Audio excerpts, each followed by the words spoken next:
Group 2A காலி பணியிடங்கள் மேலும் அதிகரிக்கப்படும் என டிஎன்பிஎஸ்சி அறிவிப்பு வெளியிட்டிருக்கிறது.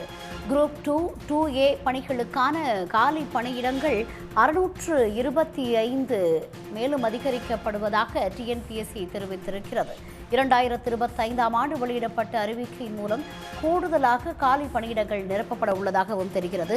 இதுகுறித்த கூடுதல் விவரங்களுடன் செய்தியாளர் பிரபாகரன் இணைகிறார். பிரபாகரன், டிஎன்பிஎஸ்சி குரூப் 2A சம்பந்தமாக கொடுக்கப்பட்டிருக்க அந்த அறிக்கையில் சொல்லப்பட்டிருக்க விஷயங்கள் முழுமையா சொல்லுங்க.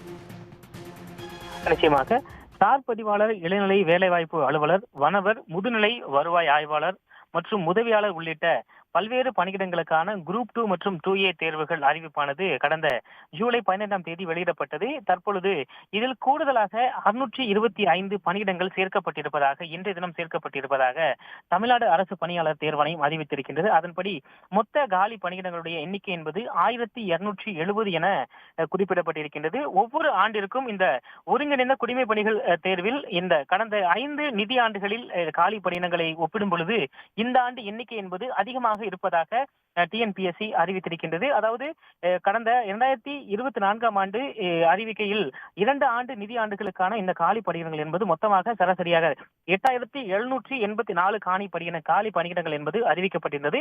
அதன்படி ஒரு ஆண்டிற்கு சராசரியாக 1254 காலி பணியிடங்கள் என்பது அறிவிக்கப்பட்டு அதற்கான நடைமுறைகள் தொடங்கப்பட்டு ஆள் சேர்ப்பு என்பது நடத்தப்பட்டிருக்கின்றது. கடந்த 2022 மற்றும் 24ஆம் ஆண்டிற்கான அறிக்கையுடன் ஒப்பிடும் பொழுது இந்த ஆண்டு 1270 என கூடுதல் பணியிடங்கள் என்பது அதிகரிக்கப்பட்டிருக்கின்றது.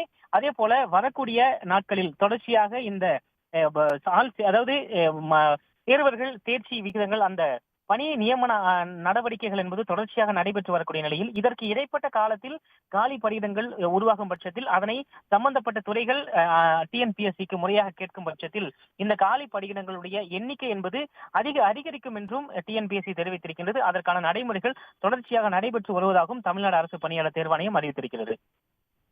தகவல்களுக்கு நன்றி பிரபாகரன்.